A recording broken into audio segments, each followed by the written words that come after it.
ఈరోజు దేవుని మాట యోహాను సువార్త 8వ అధ్యాయం 29వ వచనం. ఆయనకిష్టమైన కార్యము నేనెల్లప్పుడూ చేయుదును. ఆయనకిష్టమైన కార్యము నేనెల్లప్పుడూ చేయుదును. నన్ను పంపినవాడు నాకు తోడయున్నాడు. ఆయనకిష్టమైన కార్యము నేను ఎల్లప్పుడూ చేయుదును గనుక ఆయన నన్ను ఒంటరిగా విడిచిపెట్టలేదని చెప్పాను. యేసు ప్రభువారి ప్రియమైన శిష్యుడు అని పిలువబడిన యోహాను ఈ సువార్తను వ్రాశారు. ఎంతో లోతైన భావమునిచ్చే సంగతులు ఈ సువార్తలో యోహాను రాశారు.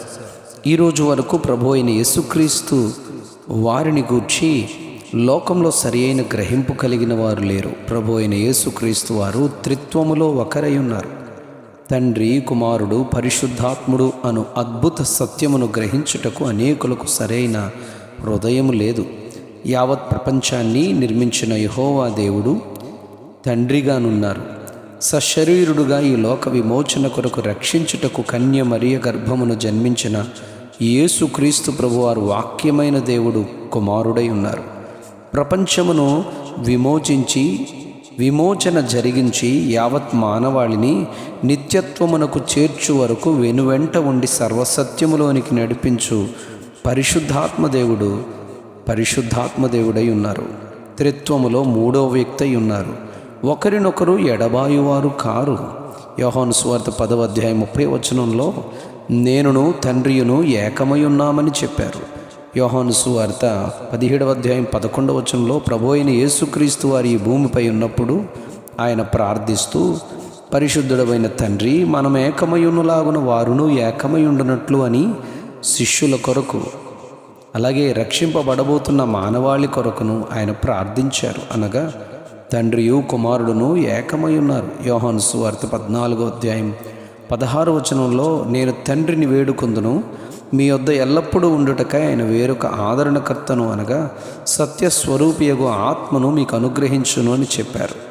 ఎఫెసీయులకు రాసిన పత్రిక 4వ అధ్యాయం 30వ వచనంలో దేవుని పరిశుద్ధాత్మను దుఃఖపరచకండి, విమోచన దినం వరకు ఆయన యందు మీరు ముద్రింపబడి ఉన్నారు అని చెప్పారు. అనగా మన జీవితాన్ని గూర్చిన ఆలోచన ప్లాన్ తండ్రి అయిన దేవునిదైతే, నశించిన మానవాళి యొక్క విమోచన కార్యము వాక్యమైన యేసుక్రీస్తు ప్రభువారి రక్షణ కార్యమైతే, నిత్యత్వములోనికి మనల్ని నడిపించు తోడయుండు చేర్చు పరిచర్య పరిశుద్ధాత్మునిది.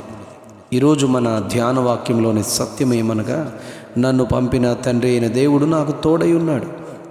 ఆయనకిష్టమైన కార్యము నేను ఎల్లప్పుడూ చేయుదును. అనగా ఆయనకిష్టమైన కార్యము నశించుచున్న మానవులను రక్షించటమే.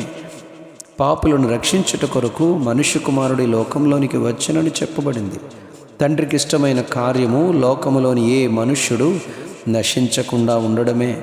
యోహాను సువార్త 4వ అధ్యాయం 34వ వచనంలో శిష్యులతో ఇలా అన్నారు, నన్ను పంపిన వాని చిత్తము నెరవేర్చుటయు ఆయన పని తుదముట్టించుటయు నాకు ఆహారమై ఉన్నది అని చెప్పారు శిష్యులతో. అందుకే నశించిన స్థితిలోనున్న సమరయ స్త్రీని పాపములో నుండి ఆయన విమోచించారు. లూకా సువార్త 19వ అధ్యాయం 10వ వచనంలో నశించిన స్థితిలోనున్న జక్కయ్య లోకం ఆయనను అనగా అతన్ని పాపి అయిన మనుష్యుడు అని ముద్ర వేసింది జక్కయ్యను, కానీ ఆయన వెతికి రక్షించారు. ఇతడును అబ్రహాము కుమారుడే అని ఆ రోజు అతని గూర్చి సాక్ష్యం ఇచ్చారు. నేను తండ్రికి ఇష్టమైన కార్యము చేయుచున్నాను గనుక ఆయన నన్ను ఒంటరిగా విడిచిపెట్టలేదని యేసు ప్రభువారు చెప్పారు. నన్ను పంపిన వాడైన నా తండ్రి నాకు తోడుగా ఉన్నారని చెప్పారు. అవును, ప్రభు అయిన యేసుక్రీస్తు వారు సిలువలో వేలాడిన సమయంలో తప్ప నా దేవా నన్నేల చేయి విడిచితివని పలికారు.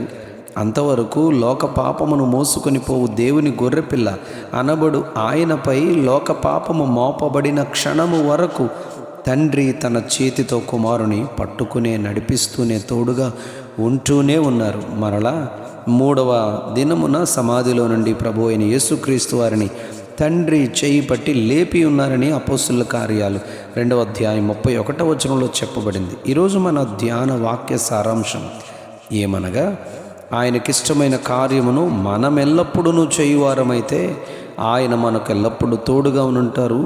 మనలను ఒంటరిగా ఎప్పుడూ ఆయన విడిచిపెట్టరు అని మనం గమనించాలి, గుర్తించాలి. అటు ధన్యత ప్రభువు మనకు దయచేయనట్లుగా ఆయనకిష్టమైన కార్యమును ఈ భూమిపై మనం ఎల్లప్పుడూ చేయు కృప ప్రభువు మనకు దయచేయునుగాక. Amen, amen, amen. యోహాను సువార్త 8వ అధ్యాయం 29వ వచనం. ఆయనకిష్టమైన కార్యము నేను ఎల్లప్పుడూ చేయుదును, ఆయనకిష్టమైన కార్యమును నేను ఎల్లప్పుడూ చేయుదును గనుక ఆయన నన్ను ఒంటరిగా విడిచిపెట్టలేదు. Amen, amen, amen.